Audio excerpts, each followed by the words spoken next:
Hello everyone, in this video we will see how to download and install Kali Linux 2025.4 on VMware Workstation. Okay, first go to Kali Linux official website and download. It is kali.org. See here we have get Kali or download, both are same. Click on either of them. See here we have two options: installer images or virtual machines. Virtual machines means these are pre-built images. Installer images means ISOs. In this video I am going to download and install ISO image. So click on this installer images. See here we have the Kali Linux 2025.4. If you want download older versions, you have to click on this Kali Linux releases. Okay, and see here we have two options: direct download or by using torrent. Either is same. Click on either of them. See, download started. Go to downloads. See here its size is about 4.4 gigabytes. I am cancelling this one because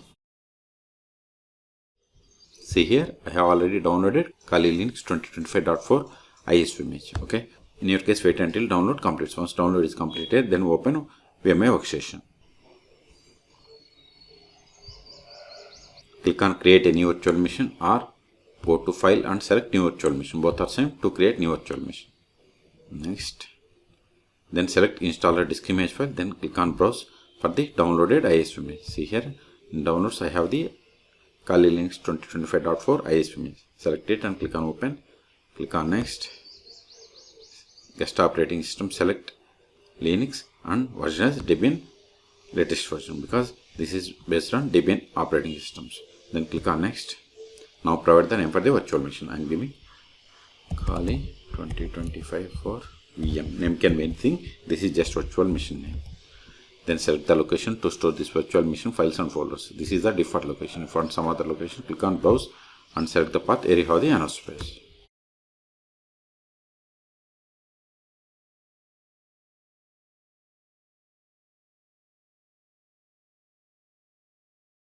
Click on next. Now provide virtual hard disk size. I am giving 50 gigabytes. Next. See, this is the virtual machine hardware information. If you want to customize any one of these options, you have to click on customize hardware. See here memory selected 2 gigabytes. I want to increase it to 4 gigabytes. So click on customize hardware. Then I am giving 4 gigabytes. You can provide the memory by using this pointer as well. Okay. Then click on close. Okay. Click on finish. Still, if you want to modify the settings of this virtual machine, click on edit virtual machine settings or right click and select settings or just select it and go to VM and settings. All three options are same. If you want to provide description for this virtual machine, you can provide here. Okay. If you are okay with all the settings, then click on power on this virtual machine.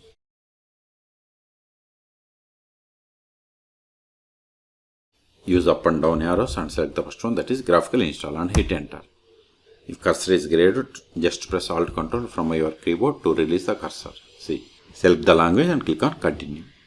Select your location. See, you can select country, territory or area from this location, from this list. If you are unable to find the location, then select other. Okay, I am going to select United States. Based on this, time zone will be selected. Okay, if you are from India, you can select here. Click on continue. Then select the keyboard language. I am going English.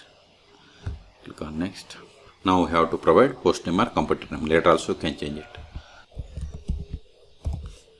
Then click on continue. Then provide domain name. I don't have any domain name, so keep it as blank and continue. Now we have to create our setup user. I am giving username as R2 schools. Then click on continue. This is the username. This one is the user full name. Okay. Now we have to set the password for this user. Click on continue. See, the clocks are based on, see, now we have to select the time zone. See, these are based on the location that we have selected. I have selected United States. That's why it is showing these time zones. Select any one of these, and if you want to change the country again, you have to click on back and you can edit. Okay. Click on continue. Partition disk. See here we have these four options. I am going to use guided, use entire disk, or if you want to configure manually, you have to click on here. These two are for guided. Okay. Click on continue. Select disk to partition, continue. All files in one partition and continue. See, this is a confirmation. If you want to undo changes, you have to select the first one. If you are okay with the settings, then select this finish partition and write changes to disk and continue. Write the changes to disks, select yes and continue.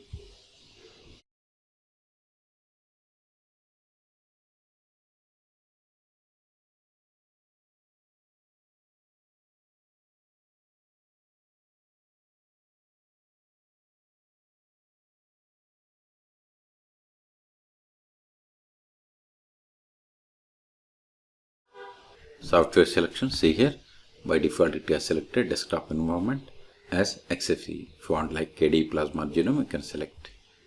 Okay, then click on continue. See, now it is installing.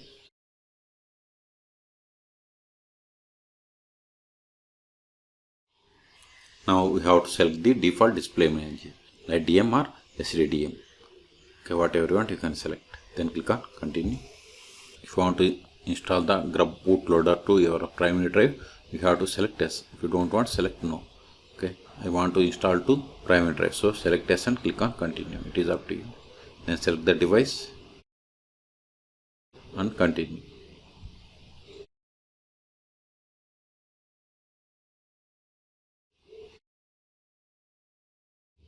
See, installation is complete, so it is time to boot into your new system. Make sure to remove the installation media so that you boot into your new system rather than restarting the installation. Okay, so right click, settings, then go to CD DVD, in device status, and select both the check boxes. Then click on OK.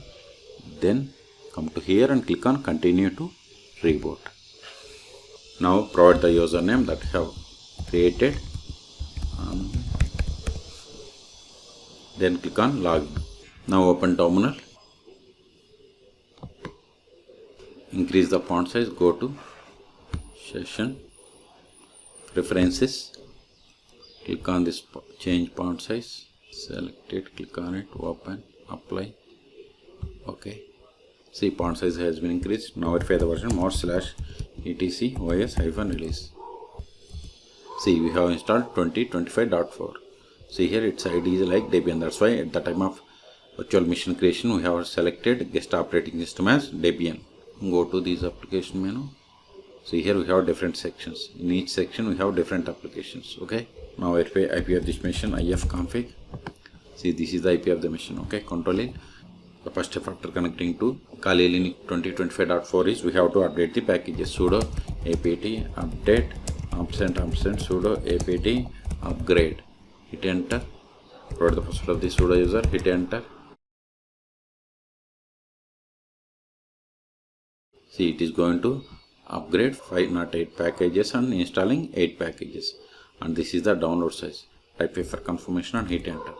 Okay, this will take time. So in this video we have seen how to download and install Kali Linux 2025.4 on VMware Workstation. Okay, for more tutorials please subscribe my channel. Thank you.